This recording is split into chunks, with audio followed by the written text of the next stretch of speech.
ابو ذر غفاری رضی اللہ تعالی عنہ یہ حدیث بیان کرتے تھے کہ حضرت صلی اللہ علیہ وسلم نے فرمایا کہ میرے گھر کی چھت کھول دی گئی۔ اس وقت میں مکے میں تھا۔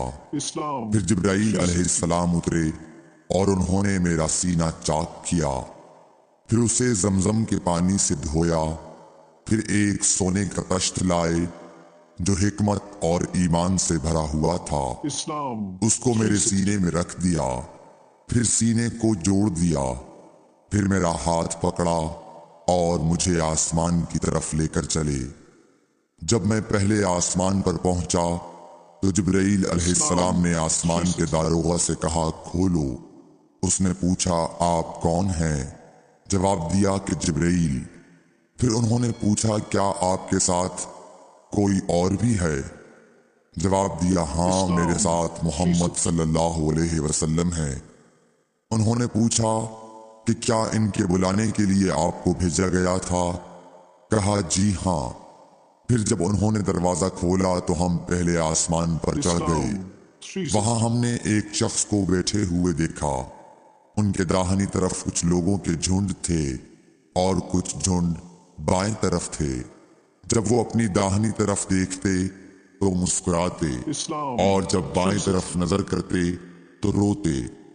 انہوں نے مجھے دیکھ کر فرمایا آؤ اچھے آئے ہو، صالح نبی اور صالح بیٹے۔ میں نے جبرائیل علیہ السلام سے پوچھا یہ کون ہیں؟ انہوں نے کہا کہ یہ آدم علیہ السلام ہے، اور ان کے دائیں بائیں جو جھنڈ ہیں یہ ان کے بیٹوں کی روحیں ہیں۔ جو جھنڈ دائیں طرف ہیں وہ جنتی ہیں، اور بائیں طرف کے جھنڈ دوزخی روحیں ہیں۔ اس لیے جب وہ اپنے دائیں طرف دیکھتے ہیں تو خوشی سے مسکراتے ہیں، اور جب بائیں طرف دیکھتے ہیں تو رنج سے روتے ہیں۔ پھر جبرائیل مجھے لے کر دوسرے آسمان تک پہنچے اور اس کے داروغہ سے کہا کہ کھولو۔ اس آسمان کے داروغہ نے بھی پہلے داروغہ کی طرح پوچھا، پھر کھول دیا۔ حضرت انس رضی اللہ تعالی عنہ نے کہا کہ ابو ذر نے ذکر کیا کہ آپ صلی اللہ علیہ وسلم یعنی نبی صلی اللہ علیہ وسلم نے آسمان پر آدم، ادریس، موسیٰ، عیسیٰ اور ابراہیم علیہ السلام کو موجود پایا، اور ابو ذر نے ہر ایک کا ٹھکانہ نہیں بیان کیا، البتہ اتنا بیان کیا کہ حضور صلی اللہ علیہ وسلم نے حضرت آدم کو پہلے آسمان پر پایا اور حضرت ابراہیم کو چھٹے آسمان پر۔ انس نے بیان کیا کہ جب جبرائیل علیہ السلام نبی کریم صلی اللہ علیہ وسلم کے ساتھ ادریس علیہ السلام پر گزرے تو انہوں نے فرمایا کہ آؤ اچھے آئے ہو، صالح نبی اور صالح بھائی۔ میں نے پوچھا یہ کون ہیں؟ جواب دیا کہ یہ ادریس علیہ السلام۔ پھر موسیٰ علیہ السلام تک پہنچا۔ انہوں نے فرمایا آؤ اچھے آئے ہو، صالح نبی اور صالح بھائی۔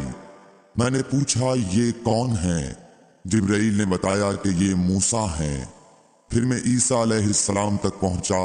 انہوں نے کہا آؤ اچھے آئے ہو، صالح نبی اور صالح بھائی۔ میں نے پوچھا یہ کون ہیں؟ جبرائیل علیہ السلام نے بتایا کہ یہ عیسیٰ ہیں۔ پھر میں ابراہیم علیہ السلام تک پہنچا۔ انہوں نے فرمایا آؤ اچھے آئے ہو، صالح نبی اور صالح بیٹے۔ میں نے پوچھا یہ کون ہیں؟ جبرائیل علیہ السلام نے بتایا کہ یہ حضرت ابراہیم علیہ السلام ہیں۔ ابن شہاب نے کہا کہ مجھے ابو بکر بن حزم نے خبر دی کہ عبداللہ بن عباس اور ابو حبا الانصاری رضی اللہ عنہم کہا کرتے تھے کہ نبی کریم صلی اللہ علیہ وسلم نے فرمایا، پھر مجھے جبرائیل لے کر چڑھے۔ اب میں اس بلند مقام تک پہنچ گیا جہاں میں نے قلم کی آواز سنی جو لکھنے والے فرشتوں کے قلموں کی آواز تھی۔ ابن حزم نے اپنے شیخ سے اور انس بن مالک نے ابو ذر سے نقل کیا کہ نبی کریم صلی اللہ علیہ وسلم نے فرمایا، پس اللہ تعالیٰ نے میری امت پر 50 وقت کی نمازیں فرض کی۔ میں یہ حکم لے کر واپس لوٹا۔ جب موسیٰ علیہ السلام تک پہنچا تو انہوں نے پوچھا کہ آپ کی امت پر اللہ نے کیا فرض کیا ہے؟